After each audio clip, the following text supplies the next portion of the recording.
A gente recebe a partir de agora também aqui no nosso All News o pastor Silas Malafaia, que estava entre os organizadores, inclusive, apoiadores ontem da manifestação de Bolsonaro lá na praia de Copacabana. Olá, pastor Malafaia, bom dia, seja bem-vindo mais uma vez aqui ao nosso All News. Bom dia, é um prazer, uma alegria estar com vocês.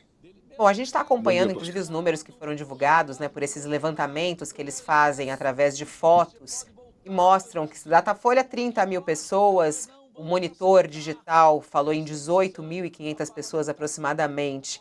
O que o senhor acha que aconteceu ontem? Por que não conseguiu levar tanta gente para a praia de Copacabana?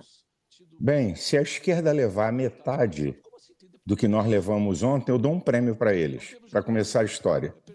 É interessante observar que todo evento que Lula vai, que tem pessoas, é plateia controlada. Não vejo uma câmera de veículo nenhum mostrar a plateia, é só câmera no palco. Esse é o primeiro ponto. Segundo ponto, eu não gosto de entrar nessa guerra. 100 mil, 200 mil, 300 mil, 18 mil. Primeiro que 18 mil é uma afronta à inteligência de qualquer um. Um dia desse, a Anitta fez aqui no Carnaval 600 mil. Pega a nossa imagem, a imagem da Anitta, não vi ninguém discutir nada disso. Madonna, 1,5 milhão. Só para dar um dado para vocês. O metrô do Rio, trabalhando 24 horas, sem parar, consegue transportar 1 milhão de pessoas. Como é que tinha 1,5 milhão na praia de Copacabana? Então, eu tenho muita dificuldade com a questão de números. Eu sei o seguinte, num domingo de mais de 30 graus, com a final de Fla-Flu de tarde no Maracanã, nós tínhamos lá uma multidão de gente. E um dado que talvez vocês não são obrigados a saber, nós estávamos filmando lá com equipamento profissional, 7 câmeras, 2 drones, e eu abri o sinal, inclusive, quero dizer para vocês que no dia 6 de abril, vocês também podem, eu abro o sinal, não tem nenhuma propaganda minha, é um sinal de transmissão. Eu vou dar um número aqui para você. Só nas minhas redes tinham mais de 300 mil pessoas assistindo. Eu não vou dar o nome de outros veículos, porque eu acho... Tivemos um probleminha aí na imagem dele, ele paralisou um pouco aqui, mas a gente já está retomando. Alguém ligou para ele. Quando toca o telefone, a pessoa está entrando pelo celular, aí quando toca o telefone, acaba dando uma pausa aqui na transmissão, mas a gente já está retomando. Ele está trazendo aí essa comparação, inclusive, com atos da esquerda, e a gente tem visto os números modificarem de um lado e de outro, inclusive, né, nesses atos, justamente por esse monitoramento que eles fazem através das imagens. Mas ele está questionando, inclusive, esses números, inclusive, que foram colocados em outros eventos que aconteceram na praia de Copacabana. E aí ele citou aí o show da Madonna, que falaram que tinha 1 milhão de pessoas. Eu não sei, não cheguei a ver se o Monitor fez também. Eu acho que não fez o da Madonna nem o Datafolha, né? Não fizeram eu acho que isso daí foram números que foram divulgados pela própria Prefeitura do Rio de Janeiro, até mesmo pela própria polícia ali. Eu achei curioso, foi o próprio professor César que estava lá e ele falou que em outros atos que ele participou foram 8 quarteirões, 8 quadras, e nessa ele falou que estavam 2 quadras. Não retomamos a ligação com Voltou. Vamos lá, pastor, abre a câmera pra gente, Malafaia, que eu acho que tá. Pode colocar ele na tela aí? Eu acho que ele tá com a câmera desligada ainda. A gente tá. Vamos lá. O senhor estava falando, então, inclusive, fazendo a comparação com outros atos. Eu estava dizendo para vocês que só na transmissão, eu não vou dar nome dos outros canais, que é até uma falta de ética aqui falar em outros veículos aqui com vocês. Mas todos os veículos que transmitiram juntos, deu mais de 1 milhão de pessoas assistindo. Só nos meus canais tinham mais de 300 mil. Então, esse negócio de número lá na hora, 2 quarteirões, não tinham 2 quarteirões não, tinham mais do que 2 quarteirões. Vai me desculpar, eu estava lá e eu tenho todas as imagens de drone de cima, de baixo, de lado, tudo que vocês imaginarem. Mas querer fazer disso para dizer, olha, não foi bem, olha, não foi boa. Ano passado, 21 de abril, tivemos uma plateia semelhante a isso. Eu disse para Bolsonaro que domingo de manhã não é o melhor lugar para fazer no Rio de Janeiro. Eu já tinha falado para ele, Bolsonaro, domingo de manhã, o carioca domingo acorda mais tarde, se der praia piora, tem jogo de Fla-Flu, mas não, vamos fazer, depois a gente faz um em São Paulo. Então o que valeu é a manifestação e o objetivo dela. É isso que para mim equivale. Eu não vou ficar brigando aqui com número. Um diz 18 mil, outro diz 30 mil, a PM diz 400 mil. Eu sei que tinha gente, isso equivale. E o posicionamento, eu acho que é uma construção, é um tijolo que você vai botando para construir, certo? Uma ideia e sensibilizar a sociedade. Mas, Malafaia... Pastor, como o senhor diz... Vai lá, Josias, vai lá, Josias. Então, eu queria perguntar ao pastor o seguinte, como o senhor disse, de ficar discutindo o número, tem lá os dados que foram levantados aí por 2 organismos e tal, parece algo menos importante a essa altura.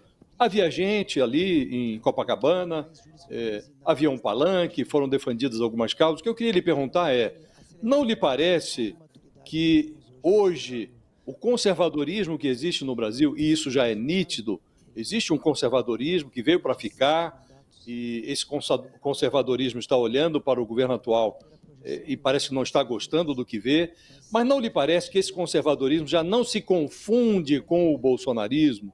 Não lhe parece que o Bolsonaro hoje faria um serviço mais adequado do ponto de vista político se ele enxergasse esse fenômeno e prestigiasse uma alternativa ao nome dele, porque o senhor há de considerar, é um homem de bom senso, que a hipótese do Bolsonaro estar na urna em 2026 é inexistente hoje, né?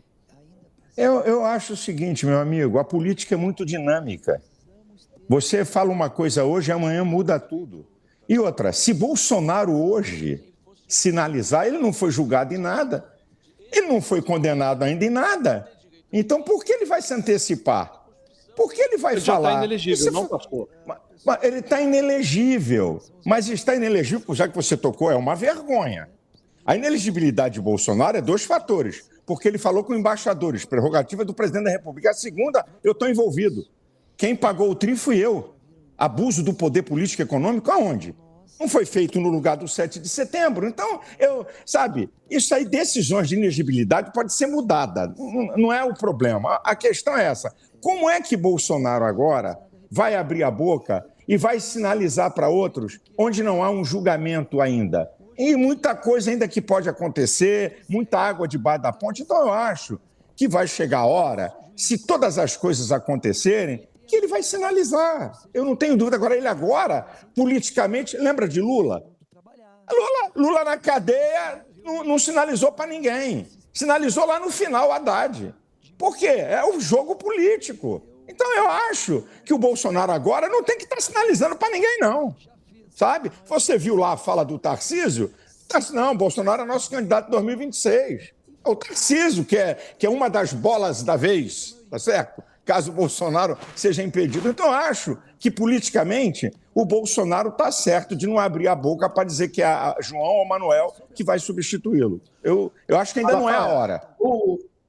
O professor João César, que esteve aqui falando pouco antes do senhor, colocou 2 questões que eu repasso para o senhor. Uma, ele disse que estava lá, ficou lá, assistiu à manifestação, e que ele considera que foi um fracasso de público e até da empolgação dos manifestantes, que ele considera que foi um fracasso. E ele diz que isso enfraquece o senhor e o próprio Bolsonaro. E ele colocou outra questão. Um motivo do enfraquecimento do senhor, segundo ele, é porque o senhor subordinou a sua igreja à questão política, que isso enfraquece o senhor do ponto de vista até teológico, do ponto de vista de liderança dos seus pastoreados, né? Eu já vi que o professor está muito enganado e redondissimamente enganado. Número 1, eu nunca levei minha igreja a apoiar ato nenhum. Eu nunca disse que a minha igreja apoia Bolsonaro. A igreja é uma instituição, acima disso tudo, quem apoia sou eu, cidadão. A cidadania terrena está na Bíblia, apóstolo Paulo e Jesus. Então, eu acho que ele está um pouco equivocado com essa colocação, muito pelo contrário. Eu sei que eu não sou nada, tenho minhas limitações, mas me desculpa, não tem um pastor na história do Brasil que tenha mais influência política sobre evangélicos do que eu. Desculpa, essa é uma realidade dita por jornalistas. Não sou eu que digo isso, não sou eu que vou... que eu sou o melhor, eu sou o maior. Por favor, pastores de grandes denominações. E por que eu tenho, e estou aqui dando uma entrevista para vocês e não é outro que está dando? Porque a maioria dos pastores não gostam de se expor. Agora, o professor vir dizer uma asneira dessa, que eu estou perdendo meus fiéis. Amigo, vou só te dar um dado aqui. Nos últimos 1, 2, 3, 4 meses, eu inaugurei 6 igrejas. E nenhuma igreja é menor do que 1.000 pessoas. Então, sabe, eu fico até rindo de ouvir uma asneira dessa e coloco em dúvida tudo que ele falou aqui. Ele tem lado? A vertente dele é a esquerda? Vai me desculpar. O cara vir falar uma asneira dessa, de que eu estou perdendo, que eu estou perdendo no mundo evangélico, que eu estou perdendo fiéis. Tenha paciência. Aí não. Aí eu discuto. Essa pastor, daí não. Eu queria entrar na história do Tarcísio, que eu acho muito interessante até o que o senhor falou, né? O Tarcísio, na declaração dele, e a presença dele lá ontem foi uma presença importante em vários aspectos para serem analisados, né? Acho que no campo político, inclusive. Ele faz um discurso no qual ele apoia Bolsonaro ao defender a anistia e o discurso, né? Ele vai com uma vestimenta diferente, que ele tem também se posicionado dessa maneira. Ele faz uma crítica ao governo atual, fala sobre a incompetência, mas ele termina a frase falando Bolsonaro em 2026. Como é que o senhor vê Tarcísio como uma liderança política hoje da direita? Ele, no palco, ele com este apelo aos eleitores de direita e de extrema-direita no país, como é que ele se comporta? Como é que o senhor analisa? Para mim, ele depois de Bolsonaro, salvo o melhor juízo e aceito contradições, para mim ele é o segundo cara, depois de Bolsonaro, como liderança. É governador de um magnífico estado de São Paulo, que é uma ressonância no Brasil, está fazendo um grande governo. Ele é um cara que tem o seu valor gigante, grandioso. Eu gosto dele, tenho um relacionamento com ele. Ele é um cara, mas ele está sendo ético, na minha opinião, certo? Não arvora, ele não está fazendo joguinho duplo, ele é um cara pacificador, sabe? Eu gosto do Tarcísio. E vou dizer uma outra coisa para vocês, não sei se vocês observaram. Pela primeira vez, e eu disse isso para ele, por isso que eu estou dizendo aqui para você, Bolsonaro fez um discurso político interessante. Ele chama a Kassab, elogia a Kassab. E eu digo sempre isso. Não adianta vir batendo em todo mundo, porque não vai dar certo. Porque é centrão. Quem botou eles lá? Foi o povo. Então, amigo, você vai governar como? Você vai buscar apoio político para alguma coisa com quem? Anjo vai descer do céu para votar na Câmara e no Senado? Então, eu acho que Bolsonaro fez um discurso muito interessante, sabe, nesse viés de mostrar a importância de outros. Eu acho que foi interessante, que valeu muito.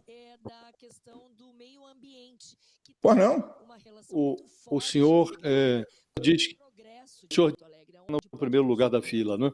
E, ao mesmo tempo, o senhor diz que o Bolsonaro não tem que sinalizar para ninguém. Vai chegar a hora, e a hora não é agora. O que eu lhe pergunto objetivamente, pastor, no caso do Tarcísio, se ele for candidato à presidência, ele precisaria se desincompatibilizar em abril, né? E acha que essa hora que vai chegar para o Bolsonaro teria que ser antes de abril?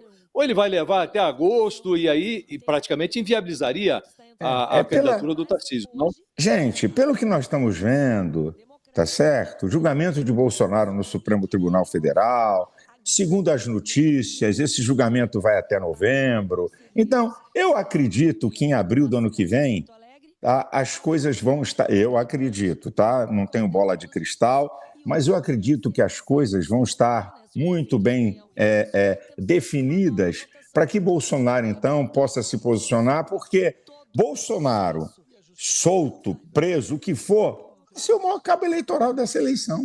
Isso aí ninguém tira dele. Ninguém tira. Ele vai ser o maior cabo eleitoral dessa eleição para qualquer um da direita. Essa que é a verdade. Silas Malafaia, olha, agradeço a sua participação aqui, muito importante também ter sua fala aqui a respeito dos atos de ontem e sua visão aí sobre o futuro da política. Até uma próxima oportunidade. Oi? Você me permite dizer só uma coisa, um minuto? Vale. Olha, deixa eu dizer só uma coisa para vocês, sem nenhuma paixão, sem nenhum lado.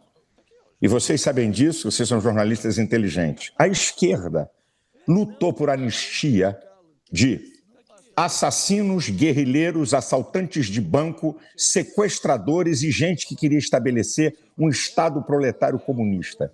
Eles lutaram por isso. E agora, não tem a sensibilidade, uma mulher de 70 anos, 67 anos, 63 anos, que não tinha uma pedra na mão, que não tinha um pedaço de pau na mão, ser tratado como terrorista, porque se é atentado contra um Estado, só pode ser isso. Então, com todo respeito, isso é uma vergonha ver a esquerda que lutou por anistia dessa cambada toda e todo mundo foi liberado, vir agora com um discurso contra a anistia. Eu só queria deixar isso aqui registrado. Muito obrigado. Deus abençoe Obrigada. vocês.